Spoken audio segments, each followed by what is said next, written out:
ജനങ്ങൾക്ക് ബോധ്യമില്ല, ജനങ്ങൾക്ക് വേണ്ട, ജനങ്ങൾ മടുത്തു. അപ്പൊ ഇവൻ രാജിവെച്ച് പോണമല്ല നല്ലേ, അത് കോടതി ചെയ്തു തരണം. ഇതാണ് ഞങ്ങളുടെ ഉദ്ദേശം. മാസപ്പടി മേടിക്കല, വീണ വിജയന് മാസപ്പടി മേടിക്കാമെങ്കിൽ ഞാൻ മാസപ്പടി മേടിക്കാൻ പോലില്ല. എന്റെ അവകാശപ്പെട്ട പെൻഷനല്ലേ ഞാൻ ചോദിക്കണേ. എന്റെ പെൻഷൻ എന്റെ എന്ന് പറഞ്ഞാൽ ഒരു ആൾക്കും കൊടുത്തിട്ടില്ല. 5 മാസത്തെ പെൻഷനെ ചോദിക്കണേ. അപ്പൊ ഞങ്ങൾക്ക് നല്ലൊരു ക്രിസ്മസ് തരുവാ. ഞങ്ങൾക്ക് ഉണ്ട് ഈ കഞ്ഞി കുടിക്കാനും ഇറച്ചിക്കറി കൂട്ടാനൊക്കെ ആഗ്രഹമുണ്ട്.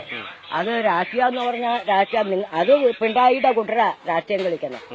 പിന്നെ പറയുന്നു എന്നാ കോൺഗ്രസ്സുകാരിയാന്ന് തോന്നുന്നു. എനിക്ക് ഈ വിജയന്റെ ഈ മുഖ്യമന്ത്രി പിണറായി വിജയന്റെ അനുവാദമൊന്നും വേണ്ട, എനിക്ക് അതിന്റെ സർട്ടിഫിക്കറ്റും വേണ്ട. 87-കാരിയായ മറിയക്കുട്ടി അമ്മ പിണറായിയെ പറയുന്നത് കേട്ടാൽ പിണറായിക്ക് തന്നെ സ്വയം ഇറങ്ങി ഓടാൻ തോന്നും. അത്രയ്ക്കാണ് പിണറായിയെക്കുറിച്ച് അല്ലെങ്കിൽ പിണറായി ജനങ്ങളോട് കാണിക്കുന്ന ജനദ്രോഹങ്ങളെക്കുറിച്ച് മറിയക്കുട്ടി എണ്ണി പറയുന്നത്.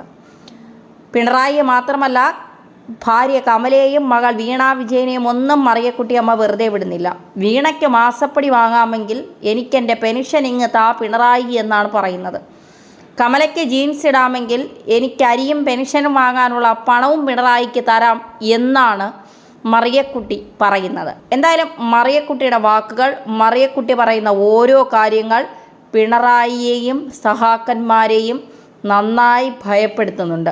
മറിയക്കുട്ടിയുടെ വാക്കുകളിലേക്ക്. മാസപ്പടി മേടിക്കല, വീണ വിജയന് മാസപ്പടി മേടിക്കാമെങ്കിൽ ഞാൻ മാസപ്പടി മേടിക്കാൻ പോലില്ല. എന്റെ അവകാശപ്പെട്ട പെൻഷനല്ലേ ഞാൻ ചോദിക്കണേ. എന്റെ പെൻഷൻ എന്റെ എന്ന് പറഞ്ഞാൽ ഒരു ആൾക്കും കൊടുത്തിട്ടില്ല. 5 മാസത്തെ പെൻഷനെ ചോദിക്കണേ. അപ്പൊ ഞങ്ങൾക്ക് നല്ലൊരു ക്രിസ്മസ് തരുവാ. ഞങ്ങൾക്ക് ഉണ്ട് ഈ കഞ്ഞി കുടിക്കാനും ഇറച്ചിക്കറി കൂട്ടാനൊക്കെ ആഗ്രഹമുണ്ട്.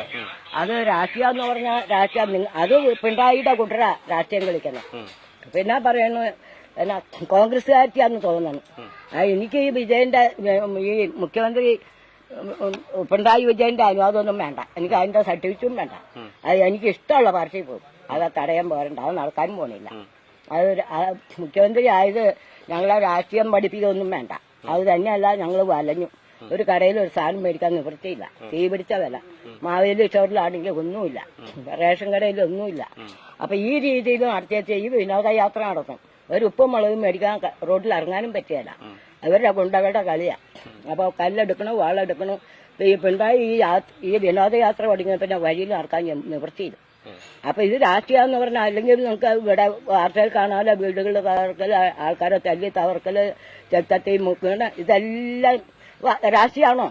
രാഷ്ട്രീയമാണ്. ഞാൻ എന്റെ ഒന്ന് പിടിച്ച് കാണിക്കുക ആരാ ചോര ഒഴിക്കുകയെന്ന്. സർക്കാരിന്റെ കയ്യിൽ പൈസ ഇല്ല നിങ്ങളെപ്പോലുള്ളവർക്ക് പെൻഷൻ നൽകാമെന്നാണോ പറഞ്ഞത്?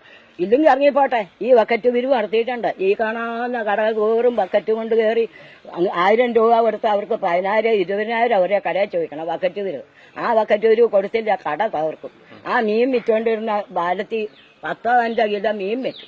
അത് അവർ 5,000 ഒക്കെ 2,000 ഒക്കെ ചോദിച്ചു. ആ കൊടുക്കാഞ്ഞിട്ട് ആ മീനെല്ലാം തട്ടിക്കളഞ്ഞു. ആ മീനിനെ ആരിക്കൊണ്ടുപോയി. ആ മറിയക്കുട്ടി പറഞ്ഞിട്ടാണോ? അതുപോലെ ഇവിടെ ഒരു മുതലാളിക്ക് ഒരു ശകലം മുളകും തോട്ടം ഉണ്ടാകും. അത് അതിലൊരു പണിക്കാരൻ ഈ CPM-കാരനാണ്. ആ ബക്കറ്റ് കൊണ്ട് ചെന്ന് കൊടുത്തില്ല. ആ കൊടുക്കാത്ത കാരണം ആ ഒരൊറ്റ കൊല്ലത്തെ മുളക് മുഴുവൻ കളഞ്ഞു. ഒരു കൊടിയോ 2 ദിവസം പറിച്ചാൽ തീരെയല്ല. അത്രയും നല്ല സൈസ് കൊടിയാണ്. ഒന്ന് ഈസൻ വളരെ ഒടുങ്ങി പോന്നാൽ, പനംകുട്ടി ഒടുങ്ങി പോന്നാൽ, വെള്ളച്ചൂല് ഒടുങ്ങി പോന്നാൽ, മൂന്നാർ ഒടുങ്ങിയുള്ള ആൾക്കാർ 10,000 ആൾക്കാർ പണിയെത്തുണ്ട്. ഇതുപോലെ ബക്കറ്റ് ബില്ല് നടത്തി അവർ കൊടുക്കാതെ വന്നു.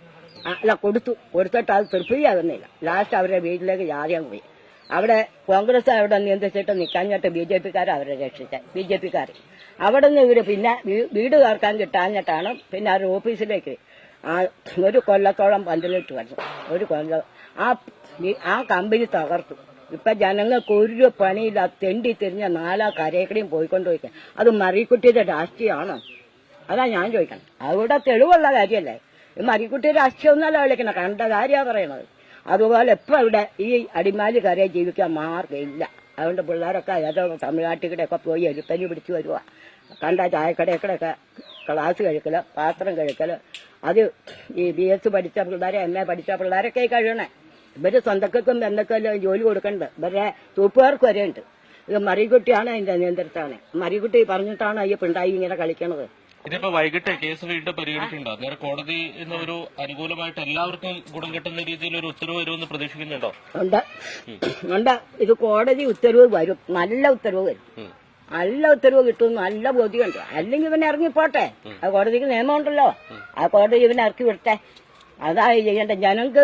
ജനങ്ങൾക്ക് ബോധ്യമില്ല, ജനങ്ങൾക്ക് വേണ്ട, ജനങ്ങൾ മടുത്തു. അപ്പൊ ഇവൻ രാജിവെച്ച് പോണല്ലോ, അല്ലേ? അത് കോടതി ചെയ്തു തരണം. ഇതാണ് ഞങ്ങളുടെ ഉദ്ദേശം.